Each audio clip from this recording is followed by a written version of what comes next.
Vamos lá, pessoal. Retomando nossas aulas daquela que é a melhor disciplina de todos os tempos, a nossa história, com seu professor predileto, professor Sérgio Neto.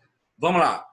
Vamos agora falar sobre o período entre guerras. Pega seu caderninho histórico, coloca lá, última aula nós falamos sobre Revolução Russa e agora escreva lá, o entre guerras de 1919 a 1939.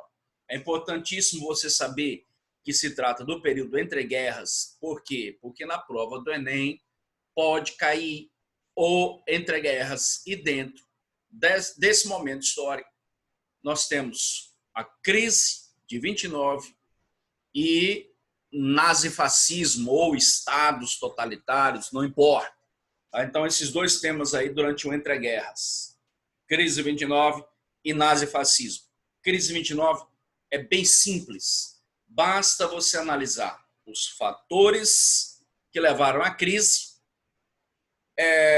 como as consequências geradas e como o governo norte-americano debelou a crise. Então, olha, fatores, as consequências, os impactos gerais da crise 29 e como o governo norte-americano solucionou os efeitos da crise. Tá? Então, é bem simples. Não esquece, coloca lá um caderninho, crise 29, pode ser chamada também, tem que saber os outros conceitos, porque na prova do Enem, você está em casa, preste atenção, pay attention, please, preste muita atenção. Prova do Enem não vai colocar assim, ó, a crise 29, ou eles vão falar o crash da Bolsa de Nova York, eles podem falar a grande depressão econômica norte-americana. Não é só depressão econômica, tá? É a grande depressão econômica norte-americana. Por quê? Porque existe uma depressão econômica europeia do século XIX, tá? Então, basicamente, crash da Bolsa de Nova York, crise 29, o que mais? Pode ser chamado de a grande depressão econômica norte-americana, pode ser chamado de crise do liberalismo econômico. Por que crise do liberalismo econômico? Porque a nível da economia, esse momento é chamado de crise do modelo liberal, ou seja, uma crise, né, um dos fatores fundamentais da crise de 29 foi justamente a existência de uma política econômica liberal. Né? Lembra qual é o lema do liberalismo? Lá, de Adam Smith, século XVIII. Como era mesmo? Laissez-faire, laissez-passer. Nem eu sabia que sabia falar isso, tá? Mas, de qualquer maneira, laissez-faire, laissez-passer. Quer dizer o quê? Deixar e fazer, deixar e passar. Ou seja, o Estado, né, por uma concepção liberal, ele acha que as coisas por si só se recuperam. Tá? Esse é um modelo liberal. Então, a crise 29 é chamada de a crise do liberalismo econômico. Isso não pode esquecer, porque foi um dos fatores principais que acabaram gerando a crise 29. Tá? Outra coisa, não pode esquecer também a natureza da crise, porque às vezes prova do Enem eu já vi cair assim. Comparar a crise 29 com a crise do mercado asiático em 1997, com a crise do mercado imobiliário americano, a terceira crise de 2008, isso eu já vi cair. Você não pode esquecer que a crise 29 ela tem uma natureza, essa peculiaridade, é uma crise de superprodução agrícola e industrial. Preste atenção. Ah, mas a crise de especulação. Meu amigo, a crise de especulação, a crise do mercado imobiliário americano 2008.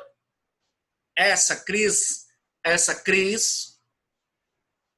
foi gerada pelo excesso. Primeiro, Pelo liberalismo econômico. O governo americano assistiu a crise acontecer, não fez nada para evitar. Beleza? Fechou os olhos. Segundo, natureza da crise. Crise de superprodução agrícola e industrial. Tá? Então, qual é a natureza? Qual é a peculiaridade? Crise de superprodução agrícola e industrial. Tá vendo lá? Coloquei bem logo na tela, ó. A superprodução e o subconsumo. O que é subconsumo? Falta de compradores fizeram com que imensos estoques de mercadoria se acumulassem, sem compradores. Especulação financeira fez com que ações de companhias praticamente quebradas fossem vendidas a preços exorbitantes. Sem a regulamentação do Estado, o liberalismo, o capitalismo oligopolista levou o mundo à beira da ruína. Então não pode esquecer as outras denominações da crise 29, e que é uma natureza, a natureza da crise é justamente superprodução agrícola industrial, que a crise 29, a principal denominação é crise do liberalismo econômico. Tá? Então vamos lá, vamos agilizar. Como eu falei, é o momento do entre-guerras. Então, o país que mais lucrou com a Primeira Guerra Mundial foi os Estados Unidos. Passou a ser a maior potência econômica. Né? A Primeira Guerra Mundial substituiu o imperialismo britânico pelo imperialismo, pelo império econômico norte-americano. Tá? E aí os Estados Unidos passaram a ser o maior credor internacional. E aí você tem, né, nos anos 20 até mais ou menos os anos 26, os anos de euforia da economia americana. Como assim euforia da economia americana? Olha lá, os anos de euforia, 1920 a 26, escreve lá, onde está número 1, anos de euforia, 1920 a 26. Né, o estilo de vida americano, o sonho americano, né, do que sonho americano, porque a economia americana crescia muito, havia muita produção agrícola, industrial, até porque os europeus estavam comprando, né? Foram obrigados tiveram a sua indústria, a sua agricultura arruinada pela Primeira Guerra, enquanto não havia competição com a produção americana. Olha lá, os americanos injetaram muitos produtos agrícolas industriais na Europa, né? Passaram a ser os senhores do mundo. Só que a partir dos anos 26 começou a ver o quê? Olha lá. Passou a haver protecionismo econômico europeu. Ó, olha lá, que tá no item aqui, ó, do slide. O mercado europeu se abriu para os produtos americanos até 1926. Depois eles começaram a se fechar, tá? Começaram a se fechar. Por quê? Porque começaram a estabelecer o protecionismo, dificultar a entrada de produto americano. E aí a partir de 1926, começou a haver superprodução agrícola, industrial, e o governo Herbert Hoover achava o quê? Achava que a economia, que os preços iam gradativamente cair e que isso ia gerar escoamento da produção, tanto no mercado interno como externo. Tá? Então, a base da crise 29 é superprodução agrícola e industrial. Tá? E liberalismo econômico são os principais fatores da crise 29. Concorrência europeia, protecionismo econômico europeu a partir dos anos 26, quando a economia europeia se recupera, se fecha diante da concorrência norte-americana e aí começa a sobrar produtos no mercado interno americano. E aí você vai ver o quê? O resultado do liberalismo econômico, da superprodução agrícola e industrial, do que mais? Da não intervenção do Estado na economia. O resultado foi justamente a crise de superprodução e subconsumo. Subconsumo quer dizer falta de compradores. E aí, em 1929, toda essa situação interna acaba se refletindo no mercado financeiro. Por quê? Porque as ações das empresas começam a cair. Chega um momento que não vale nada. E aí, juntamente com o valor das ações das empresas e bancos norte-americanos, é claro, né, perdem o valor as ações das empresas, as empresas acabam quebrando, entrando em falência. Entra em falência. Olha lá, o crash da Bolsa de Nova York. Chega um momento em que as ações perdem o valor e aí você tem uma quebradeira generalizada na economia americana. Olha lá, 29 de outubro de 1929, 13 milhões de ações ficaram encalhadas na Bolsa de Valores de Nova York. Mas não pode esquecer o que nós falamos. As denominações da crise 29, os fatores da crise, quais são? Não intervenção do Estado na economia ou liberalismo econômico, superprodução agrícola industrial, protecionismo econômico europeu, tá?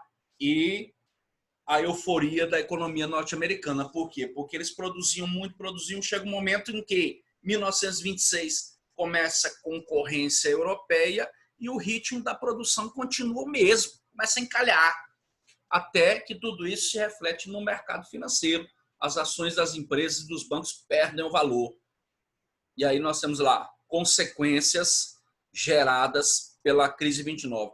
Tem que tomar muito cuidado, que a crise 29 ela atingiu todo o mundo capitalista, tá? Só não atinge a União Soviética, evidentemente, porque não era um país capitalista, não tinha contato, tá? Mas foi uma crise de grandes proporções, justamente porque ela afeta o centro do capitalismo na época, afeta os Estados Unidos, acaba afetando indiretamente a Europa Ocidental, a América Latina, o Brasil. Não? Você sabe, o governo Vargas assume em 1930, o Brasil está quebrado, o café, né, não deixa de ter comprador para o café brasileiro. Então você vê as consequências, olha lá, demissões em massa, uma das maiores consequências, agora coloca aí, consequências, demissões em massa, quer dizer, desemprego, queda nas vendas, desemprego, tá? Queda no consumo, empresas param a produção, coloca desemprego, falências de empresas, fechamento de bancos, enfim. E aí você vê que, olha lá, situação aí de miséria, o pessoal não tinha o que comer, né? E aí o efeito dominó, quer dizer, a crise acaba se espalhando, né, pelo mundo capitalista. E aí você pergunta, mas como é que os americanos saíram da crise? Primeiro, as eleições de 1932, né? Você vê o quê? A eleição de um presidente democrata, né? Franklin Delano Roosevelt, olha lá, que ele vai assumir o país e vai chamar, né, um grupo de economistas renomados da Inglaterra, né, os chamados brain trusts, os verdadeiros cérebros da economia mundial. Ele chama o John Maynard Keynes e diz: Keynes, venha para United States of America trabalhar para nós e recuperar a economia. E aí ele vai criar o quê? Vai criar o famoso New Deal, novo método, novo acordo, né? Que é um plano econômico de quê? De intervencionismo estatal na economia. Preste atenção, plano de recuperação econômica baseado no quê? No intervencionismo estatal da economia. É chamado também de keynesianismo, é chamado de dirigismo econômico. E aí você vê os principais itens do New Deal, um plano baseado no forte intervencionismo estatal, né, seguridade social, criação de salário e desemprego, vendas a créditos, enfim, em pouco mais de 5 anos, os Estados Unidos conseguem se recuperar da crise. Dizem os historiadores economistas que somente com a Segunda Guerra Mundial que os americanos conseguem efetivamente se recuperar dessa crise. Mas o New Deal você não pode esquecer, porque é um plano de recuperação econômica baseado no dirigismo econômico, intervencionismo estatal, chamado de keynesianismo ou dirigismo econômico. Tá? Por aqui nós paramos, né, sobre a crise 29. Logo mais voltaremos com as próximas aulas de história da melhor disciplina de todos os tempos com o seu professor predileto. Muito obrigado pela audiência de vocês. Continue assistindo.